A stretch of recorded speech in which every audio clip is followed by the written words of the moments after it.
Hello, guys. Um,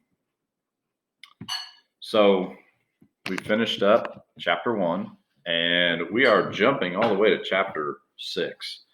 I used to kind of go in order. I'd go 1, 2, 3, 4, 5, 6, and by the end of the semester, we would hit chapter 6, and it's about learning. And I figured, hey, you're in school. Why not learn about learning? And then we go through the rest of the chapters. So that's why we skip. But anyway, this is a pretty interesting chapter too. Hope you guys like it. It's actually, you're going to have to do some problem solving in this. So it's, hey, look at that. Teach and learn. Yeah. I'm the teacher. You're the learner. Sorry. So anyway, we're going to start off about talking about something called classical conditioning. This is trying to explain how animals learn and how people possibly learn. And we'll go through some examples of how this works. We're going to talk about Ivan Pavlov and Pavlov's dogs. So I put a picture of a dog in there, and you're probably looking at that light and wondering how in the world that's happening. But, got to put something funny on there. So this part we're going to talk about is the principles of classical conditioning. There's a lot to learn here. This is Ivan Pavlov, and this is his dog. Hopefully this will make sense to you after we talk about Pavlov. Watch what I can make Pavlov do. As soon as I drool, he'll smile and write his little book. The dog is conditioning him.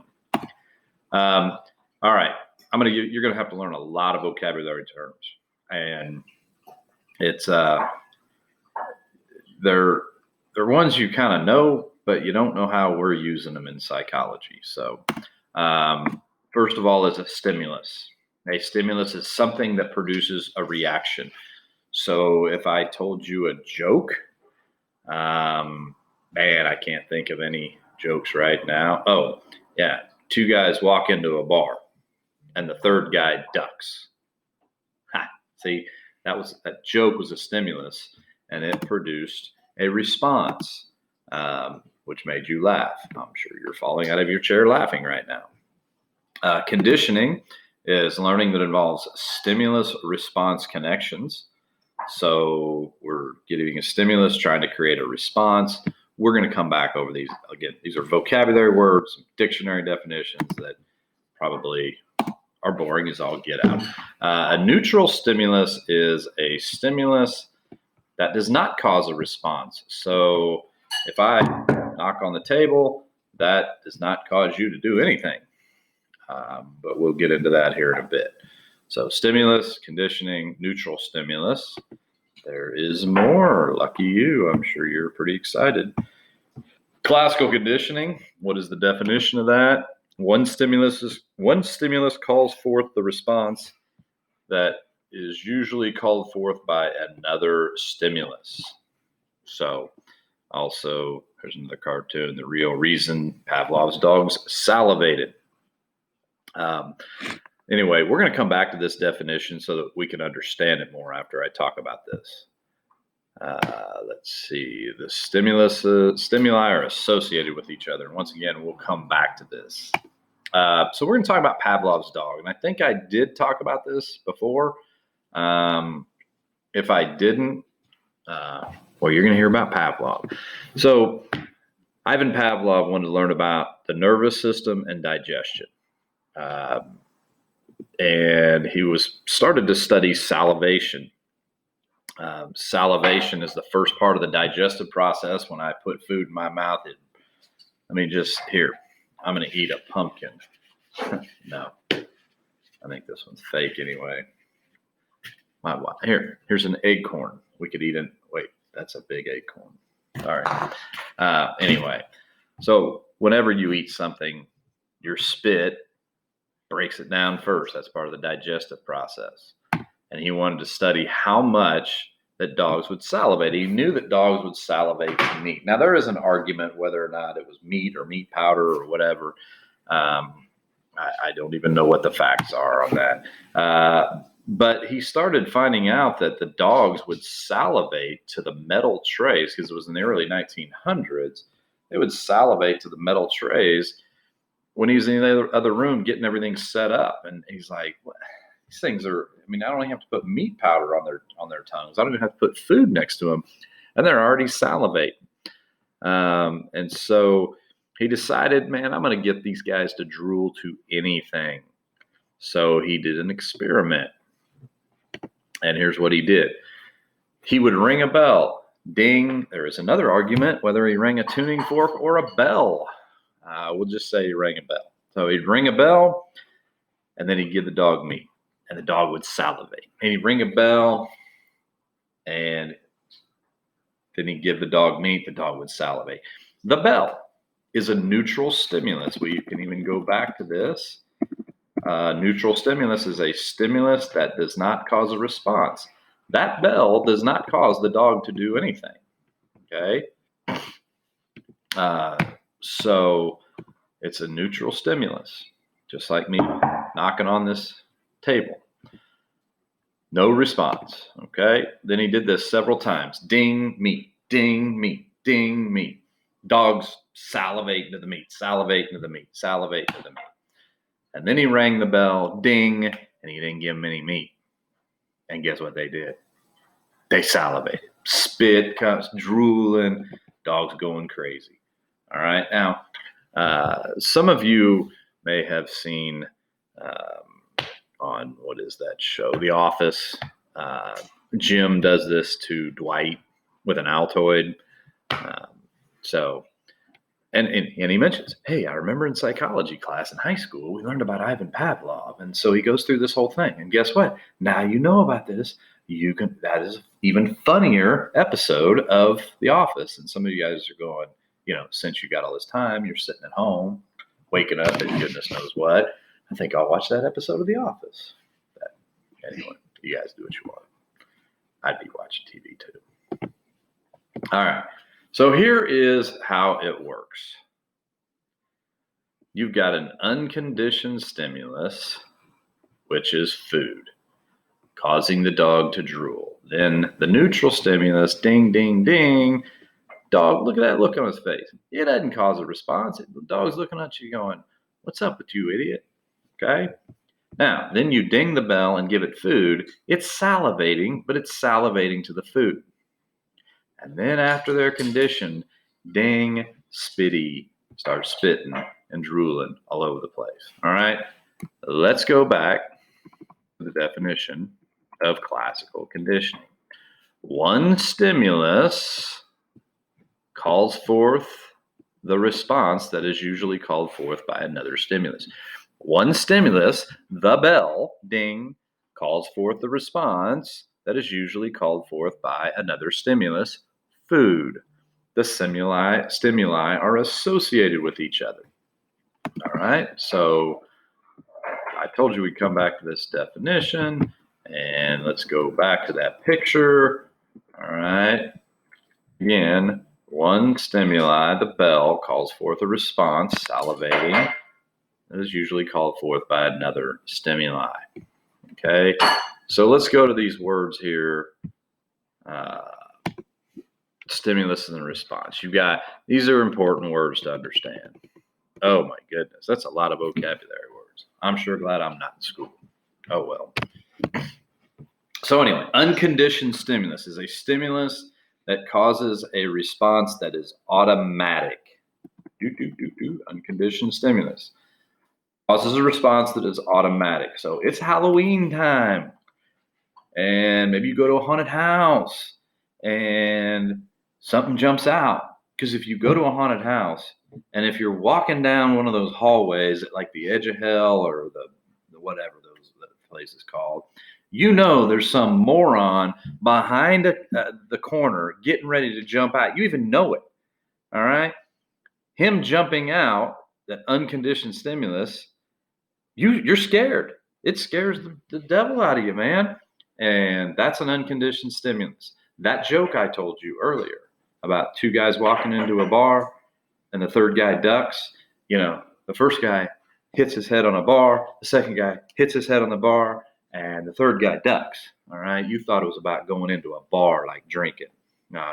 This is school, guys. I'm not like that. Y'all laughing now. All right. So anyway, let's go back to these definitions. Unconditioned response is the response that is automatic. You don't learn it. Nobody taught you to like freak out when somebody jumps out from behind a corner. Nobody taught you to laugh at that joke.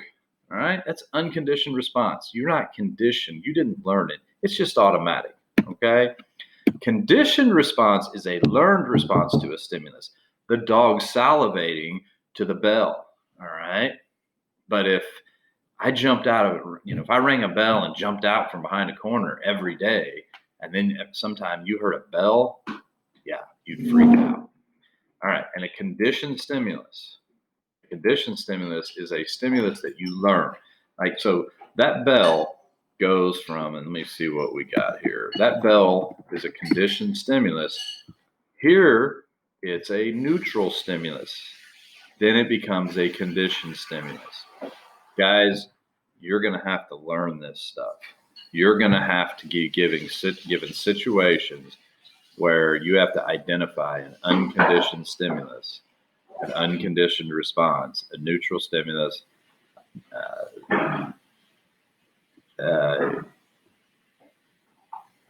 My dog's going crazy over here. You're going to have to understand a conditioned stimulus, an unconditioned stimulus, an unconditioned response, and a conditioned response. And you're going to get some scenarios. Okay.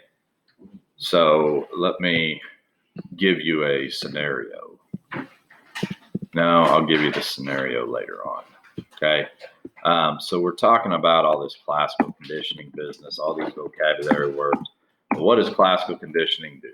It helps animals and humans adapt to their environment. Okay. When I see a snake, it scares me. All right. Somebody conditioned me to be scared of snakes.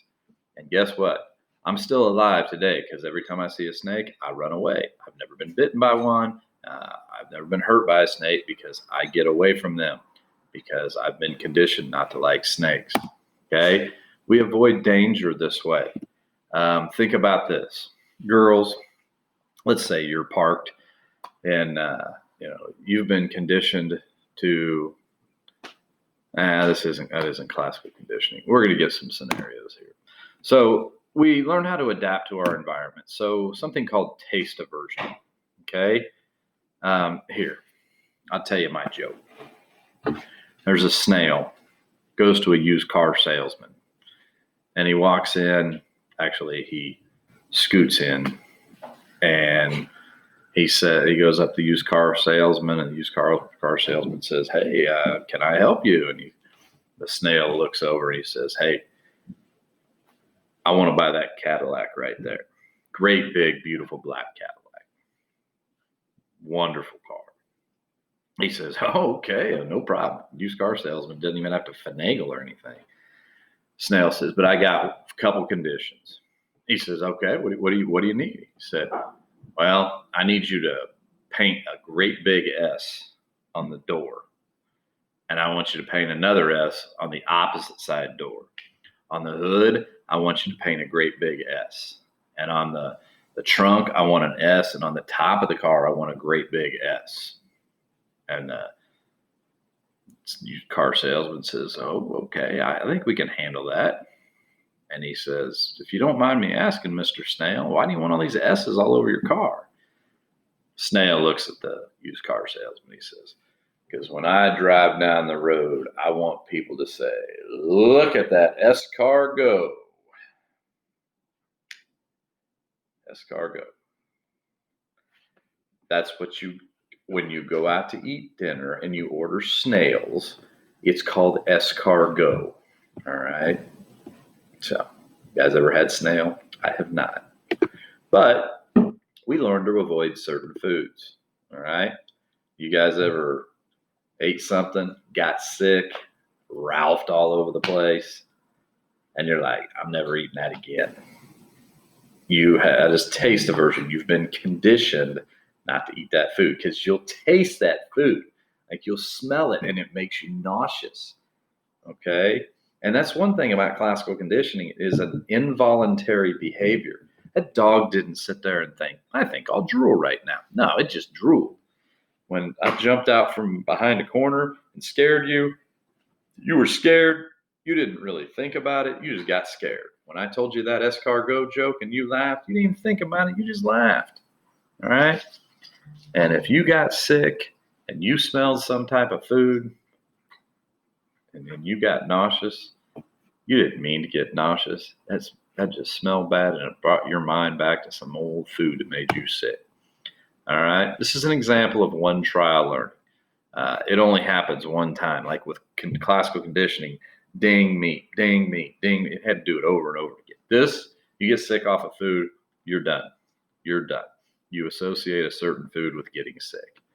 Some women, whenever they get pregnant and they throw up all the time, and then there's like always some smell that just for the rest of their life makes them sick. All right, now extinction or extinguished. And what this means is the conditioned stimulus, and you're going to see this, CS, is no longer followed by an unconditioned stimulus. So the conditioned stimulus, ding, okay, is not followed by an unconditioned stimulus, the food. And so because of that, the conditioned stimulus doesn't cause the conditioned response anymore. So basically what happens is Pavlov would go in and ring the bell, and he'd ring the bell, and he'd ring the bell. Eventually the dog just quit salivating. All right. And the conditioned response would be extinguished, or you would get what you call extinction. It wouldn't be there anymore. Okay. The response would get wore out. The dog would get extinction, or the dog. I don't remember why I put these pictures. So anyway, then we have what's called spontaneous recovery. The extinct response comes back. So the next, Pavlov would ring the bell too many times one day, the dog would quit salivating. But he'd come back the next day, ding, and dog would salivate. Okay. Dog salivated after a day or two when he'd ring the bell, but it wasn't as strong as it was before. It was in a weaker form. All right. So then we got generalization and discrimination. Generalization is responding similarly to a different stimuli. All right. And discrimination is the ability to respond differently to similar but distinct stimuli. Okay. So if you're in Walmart walking around, if you're me, and your kid gets lost and you hear, Daddy, if you couldn't figure out that was your kid, you were generalizing him. I hear Dad, and I'm turning around all the time. Or I'm walking down the hall and I hear Coach. I don't know who's talking. But discrimination would know that was my kid. Okay, so when you see the word discrimination, don't think of the word discriminating against people because of gender, race, or ethnicity. It's the ability to respond differently to similar but distinct stimuli. All right, so I'm going to tell you a story here. And so we're going to, I need to create one more new slide. So I'm going to tell you a story about a little boy named Little Albert, little baby. All right. Little Albert loved to play with little white rats. I mean, and he lived at like this psychology place, hospital, and they would let him play with little rats, and he loved it. He'd sit there and jack with it and mess with them and everything. Well, a guy named John Watson and another psychologist named Rosalie Rayner, 1920 this happened. By the way, Little Albert is dead. He'd be like over 100 years old right now.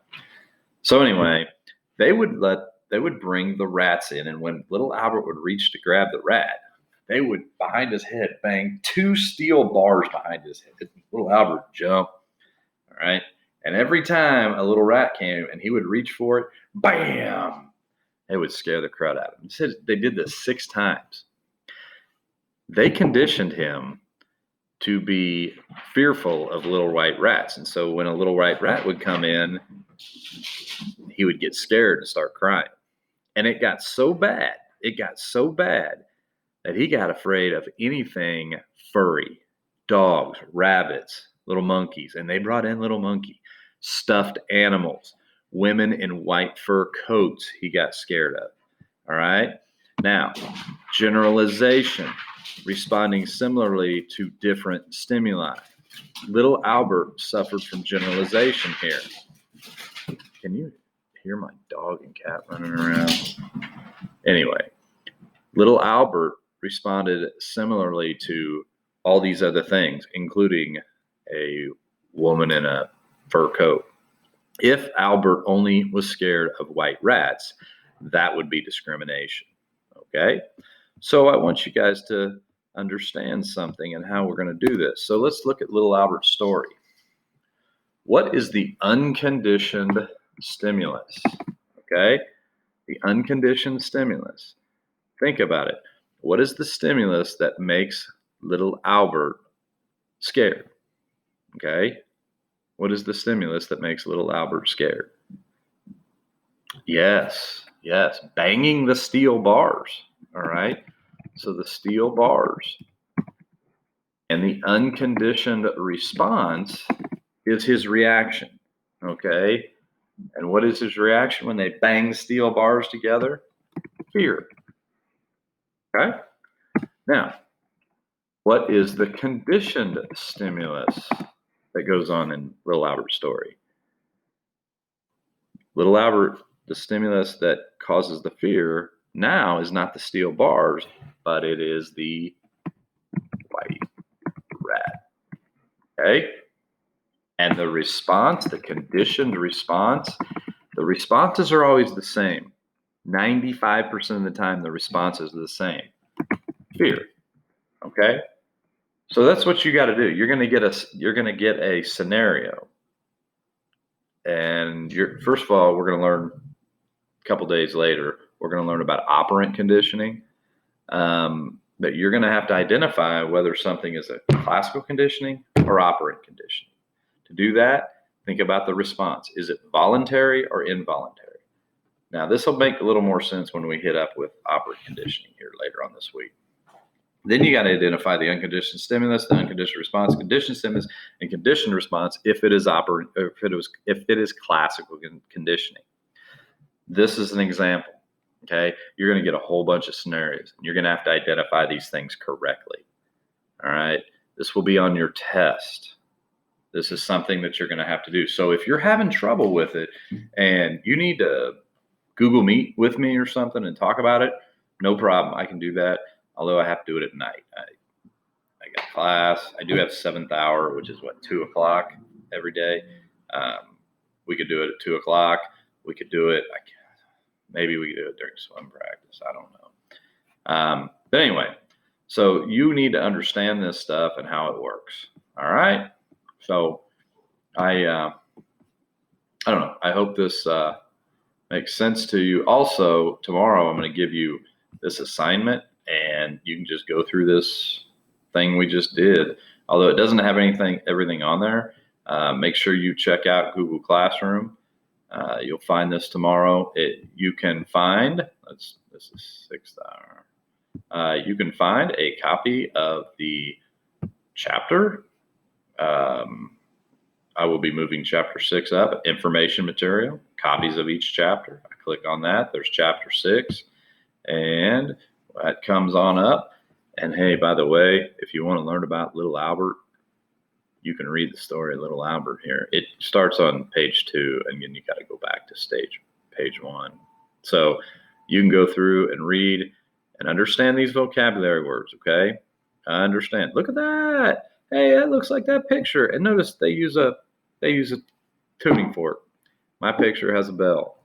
I don't know the facts on that. So anyway, hey guys, that's it. I know it's a little long, but you guys have a great day. And pause. Anyway, have a great day, and we'll see you later.